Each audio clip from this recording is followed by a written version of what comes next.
Menteri Koordinator Bidang Kemaritiman Luhut Binsar Panjaitan menyatakan pemerintah memutuskan melanjutkan proyek reklamasi di Teluk Jakarta. Keputusan untuk melanjutkan proyek reklamasi itu menyangkut reputasi pemerintah dalam memberi peluang investasi, dan pemerintah juga akan konsisten dengan aturan yang melandasi proyek reklamasi, yakni Keputusan Presiden Nomor 52 Tahun 1995.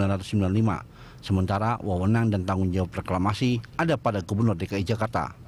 Luhut menjelaskan berdasarkan hasil evaluasi dan pembahasan di kementeriannya dalam sebulan terakhir, proyek reklamasi itu tidak bermasalah. Selain itu, tak ada dampak membahayakan baik dari aspek hukum maupun lingkungan.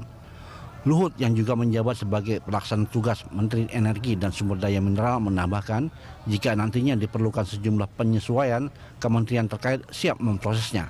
Ia juga menegaskan bahwa proyek reklamasi dilakukan dengan menggunakan rekayasa teknik yang telah disetujui PT PLN serta Badan Pengajian dan Penerapan Teknologi atau BPPT. Sudah sampai pada kesimpulan sementara, tidak ada alasan kami untuk tidak meneruskan reklamasi di Pantai Utara Jakarta.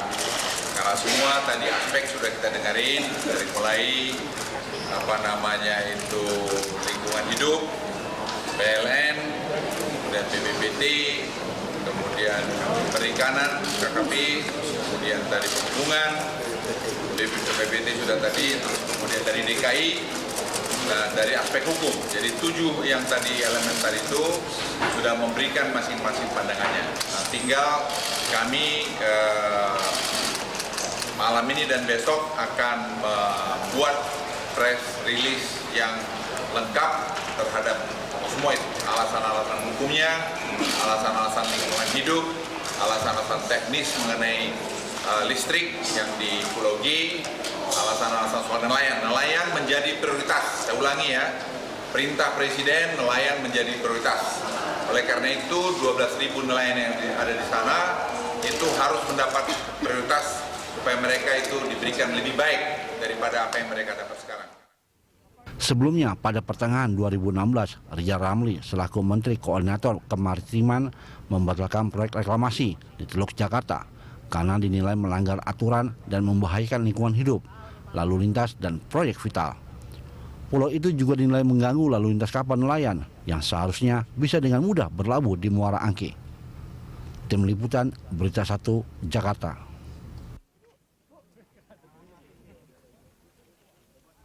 Reklamasi Jakarta dilanjutkan, itulah tema dialog kita hari ini, dan untuk membahasnya telah hadir di studio Berita 1 pengamat tata kota Bapak Yayat Supriyatna. Selamat pagi Pak Yayat. Selamat pagi. Pak Yayat, reklamasi Jakarta telah diputuskan oleh pemerintah pusat untuk dilanjutkan. Tanggapannya?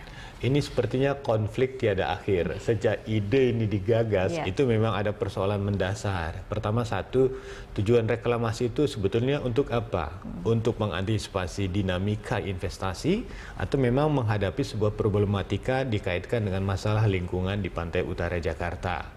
Nah, waktu ini digagas, ini juga belum menyelesaikan masalah karena ada hal-hal secara prinsip belum bisa mentuntaskan ada keterkaitan dengan wilayah darat. Jadi ketika pulau dibangun, itu punya hubungan dengan wilayah daratannya. Nah, yang menjadi masalah pada saat ide ini dimunculkan adalah aturan hukum belum ada, pedoman petunjuk yang mengatur bagaimana membangun reklamasi itu belum sempurna. Jadi ketika dia digagas muncul, orang yang sudah mendapatkan izin itu pasti akan menanti kapan ini akan dibangun. Sementara bagi aspek kajian lingkungan yang semakin lama semakin terdegradasi, maka ini memerlukan suatu penanggapan apakah pembangunan di sana akan menambah lingkungan lebih baik atau membuat lingkungan bertambah buruk. Nah, kalau kita lihat dari pernyataan pemerintah lewat Luhut Binsar Panjaitan mengatakan ini semua kemudian sudah digali baik dari aspek lingkungan, aspek hukum segala macam, ini sudah ada memang ahlinya, pakar sudah diajak berbicara dan ini tidak ada masalah seperti sebetulnya itu. Yang sebelum pernyataan ini dijawab oleh Pak Luhut seharusnya ada jawaban dulu. Pertama terkait keputusan Pengadilan Tata Usaha Negara yang sudah mengeluarkan keputusan untuk merekomendasikan penghentian pembangunan Pulau G. Dan ini juga sudah dijawab sebetulnya oleh Pak Luhut bahwa katanya keputusan PTU ini belum inkrah nih, belum Pak. inkrah, silahkan pemerintah melakukan banding, PK, peninjauan kembali. Jadi dalam proses pengadilan sebelum ada keputusan ingkrah, jangan abaikan lah. Nanti kan orang akan melihat, loh pemerintah sendiri ingkar janji. Pemerintah sendiri tidak melihat pegangan keadilan dalam konteks ketika masyarakat mencari keadilan, maka dia harus datang kepada lembaga yang bisa menjawab persoalan itu, yaitu pengadilan. Nah, ketika pengadilan sudah memutuskan bahwa ada yang salah dalam aturan kebijakan yang dibuat pemerintah, harusnya pemerintah wisdom dong ya, mengambil sikap apa yang harus diputuskan terkait keputusan itu. Ya satu. Yang kedua, ini kan membenturkan secara aspek kebijakan dengan keputusan yang sebelumnya sudah dikeluarkan oleh menteri dari lembaga yang sama, cuma menterinya berbeda. Di sini kan sudah dikaji oleh tim terpadu, ada dari Kementerian Kelautan, ada dari Kementerian Lingkungan Hidup dan sebagainya.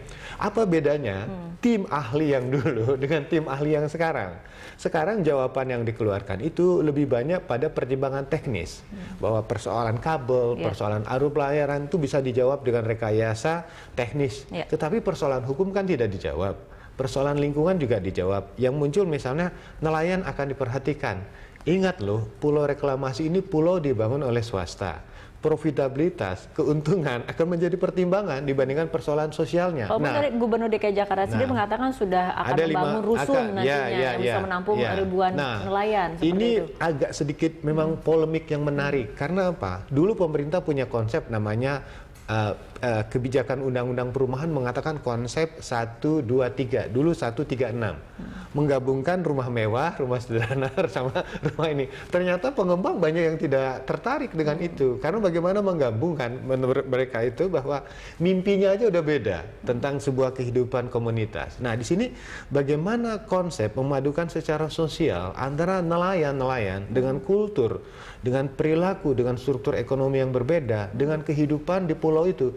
Ingat, walaupun pemerintah DKI mendapat 5% areal dari total wilayah pulau yang dikembangkan, itu kan persoalannya mensinergikan secara aspek sosial lingkungannya. Nah, yang kedua, ada kan kajian yang sudah dikeluarkan oleh tim dari ITB, Pak Muslim itu pernah mengatakan bahwa kelemahan terbesar dari kajian terkait dengan pulau-pulau reklamasi ini, kajian AMDAL-nya per pulau. Misal per pulau G. Kenapa G jadi masalah? Harusnya itu mengkaji secara keseluruhan. Jadi persoalannya pulau G tidak berdiri sendiri, tapi juga bergabung dengan pulau A, B, C, D-nya. Dalam konteks ekosistemnya. Yang menjadi persoalan mungkin satu, pulau G sudah hampir selesai pembangunannya. Ini kalau misalnya kita lihat, memang tadi menjadi masalah adalah lingkungan sendiri, bahwa kemudian dikaji secara komprehensif seperti itu ya Pak Yayat. Tapi kalau kita lihat kemudian tujuan dari pembangunan ataupun reklamasi ini adalah misalnya penguatan ekonomi. Menurut Anda apakah penguatan ekonomi siapa yang kemudian sedang dikuatkan, pemilik modal atau masyarakat kecil menurut Anda? Dari awal sejak ide ini muncul, sebetulnya kan terkait dengan kebijakan secara makro di sektor ekonomi, yaitu ada kemudahan dalam pembangunan di sektor perbankan. Ketika akumulasi modal makin besar, maka investasi akan bergerak kepada mesin ekonominya mana yang bisa cepat memutar modal itu. Satu-satunya adalah properti. Ini sekali lagi saya mengatakan, reklamasi lebih banyak aura propertinya dibandingkan pada aspek lingkungan dan penataan masyarakatnya. Karena apa? Karena berbicara ruang yang dikomoditaskan. Jadi kita bayangkan ketika pulau itu dapat izin HPL dari negara loh yang menyerahkan kepada investasi untuk dikembangkan, untuk mendapatkan akumulasi modal di dalamnya. Yang dilihat oleh masyarakat itu adalah bagaimana dengan ruang keadilan bagi mereka yang belum mendapatkan apa-apa. Kehidupannya ada di situ seperti nelayan. Sekarang kan nelayan belum mendapatkan jawaban. Misalnya satu, sedimentasi membuat kapal mereka tidak masuk sehingga mereka tidak bisa mendapatkan lapangan usaha, jalur investasi baru untuk kehidupan mereka misalnya. Oke Pak Yayat, sebelum kita lanjutkan dialog, kita akan dengarkan dulu pendapat dari penelpon. Ada Ibu Wayan.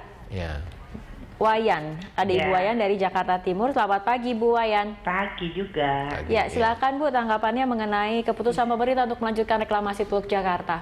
Pagi Bu. Iya, saya hanya ingin diri masukan aja ya. Karena saya sudah sering pergi ke kota-kota luar, ke negara-negara luar gitu. Seharusnya ini hanya simpel aja, mestinya dijelaskan kepada masyarakat bahwa reklamasi ini diperlukan untuk menghambat jalurnya 5 tahun mendatang yang akan makin melebar begitu. Laut ini kalau makin melebar, jadi daratannya dimakan sama laut. Nah, kalau itu terjadi, Jakarta itu ambles gitu. Kasih tahu yang itu aja supaya masyarakat ngerti. Jangan bicara-bicara yang undang-undang. Oke, baik gitu. Bu Kalau Wayan. undang-undang orang hanya bicaranya soal undang-undang, nggak dikasih, mesti dikasih tahu apa sebabnya gitu. Ya, baik. Bu Wayan, terima kasih atas partisipasinya dalam dialog Jurnal Pagi kali ini. Ini merupakan pendapat dari masyarakat mengenai sebetulnya memang ini pemerintah seharusnya menjelaskan sejelas-jelasnya, setransparan mungkin apa sebetulnya benefit, manfaat, dan juga mungkin bagaimana progresnya. Pertama begini, yang harus kita lihat, misalnya tekan ada giant sea wall ya untuk proyek untuk pembangunan tanggul di Leit. Ini antisipasi untuk persoalan penurunan muka tanah di Jakarta. Penyebab pertama kita menjadi ibaratnya dalam konteks bunuh diri ekologis, yaitu eksploitasi sumber daya air, khususnya air tanah. Karena apa? Jakarta itu daya tampung dan daya dukungnya sudah terlampaui. Jadi sudah begitu padat, investasi terus-terusan di sini, airnya nggak ada dalam konteks supply yang mendukung, akhirnya semua orang mengambil air tanah. Sementara air permukaannya itu sudah kena bakteri E. coli. Nah, jadi otomatis eksploitasi secara besar-besaran yang kita lakukan secara bersama-sama itu menyebabkan land subsidence. Inilah ancaman penyebabnya kemungkinan lautnya semakin lama semakin lebih tinggi. Ada pemikiran untuk membuat tanggul. Tapi tanggul sebetulnya dengan pulau itu relasinya tidak begitu kuat dalam konteks apa yang hubungkan. Cuman dalam konteks pengamanan Jakartanya. Nah, yang kedua yang menjadi tantangan kita adalah selama tidak ada pembenahan di daratnya, tanggul itu tidak akan efektif. Karena apa? Satu, limbahnya terlalu besar. Jutaan orang itu akan membuang limbah melalui sungai-sungai dan semua terakumulasi di tanggul tersebut. Konsep penjernihan pengelolaan itu juga harus dijawab oleh pemerintah. Baik, kita akan lanjutkan perbincangan, tapi kita ikuti jeda berikut terlebih dahulu.